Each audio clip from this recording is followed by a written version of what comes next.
లోపల చాలా మంది ఉన్నారు. లేదా మరికొంతమంది ఏం చేస్తారు తెలుసా, మీరు వెళ్ళొచ్చి అంటే మీరు ఈ రోజు అంటారు. యేసుప్రభువు వారి గురించి ప్రకటించడానికి పిరికితనంతో కూడిన ఆత్మను మనకి ఇవ్వలేదు ఆయన. హల్లెలూయా. మనకున్న ఒక అవకాశం ఈ క్రీస్తు జన్మదిన వేడుకల్లో ధైర్యంగా యేసుప్రభువు వారి గురించినటువంటి ప్రకటన చేయాలి. ఎందుకు మనము చెయ్యాలి అని నేను అంటాను, ఆత్మను చంపేవాడు, శరీరాన్ని చంపేవాడు ఎప్పుడైనా అంటే ఇప్పుడంటే చూడండి, శరీరం చనిపోతుంది జబ్బు వలన, రోగం వలన, ఏదో అంటే వయసు మరణం వలన ఏదో ఒక రోజు శరీరం అనేది ఒక రోజు చనిపోద్ది. కానీ లోపల ఇంకొకటి ఉంది. మనకు జీవాత్మ ఉండినటువంటి దేవుడు ఒకరోజు మనల్ని లెక్క అడుగుతాడు.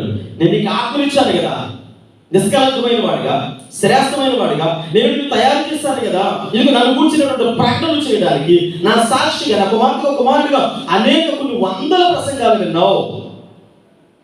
చాలా సందర్భాల్లో మందిరానికి రాలేని వారు ఏం చేస్తారంటే అలా ఇంట్లో ఉంటారు. మందిరం నుంచి వెలువడే వాక్యాన్ని వింటూ వాళ్ళు ఏం చేస్తారంటే యేసు ప్రభు తాలూకాలు గడ్డి అంటారు. నేనంటే ఈ వాక్యమైన నిన్ను కూడా ఒకరోజు దేవుడు లెక్క అడుగుతున్నామ్మా, ఒక రోజుకి విన్నావు కదా, అప్పుడెందుకు వారు మనసు పొందలేదు, అప్పుడెందుకు నన్ను నమ్ముకోలేదు అని అంటే అంటాడు. మీరు నన్ను నమ్ముకోండి, నేను నిత్య రక్షణకి ఆధారభూతుడిని. హల్లెలూయా.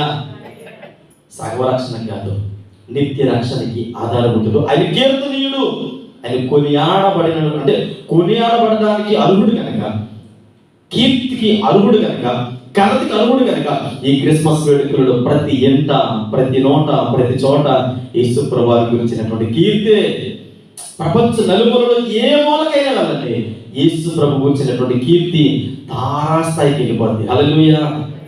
ఈ సందర్భంలోనైనా తెలుసుకోకపోతే ఏదో ఒక విధంగా మేబీ వింటున్నారేమో, తర్వాత అయినా వినబోతున్నారేమో. నేనంటే దేవుని సేవకుడిగా ఈ మాటలు నీ కొరకే.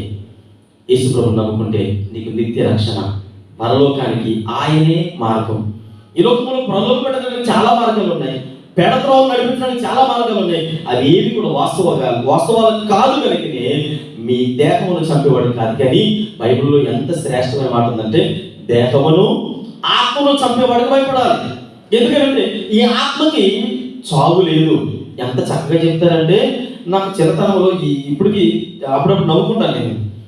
మా నాన్న ఏమనేదంటే పడుకునే ముందు పొరపాటు ఎవరైనా ఇంట్లో ఒక అంగన్వాడీ స్కూల్ లాగా ఉండేది, మొత్తం 4 ఫ్యామిలీ అందరూ చదువుతుంటే ఒక అంగన్వాడీ సెంటర్ లాగా ఉండేది.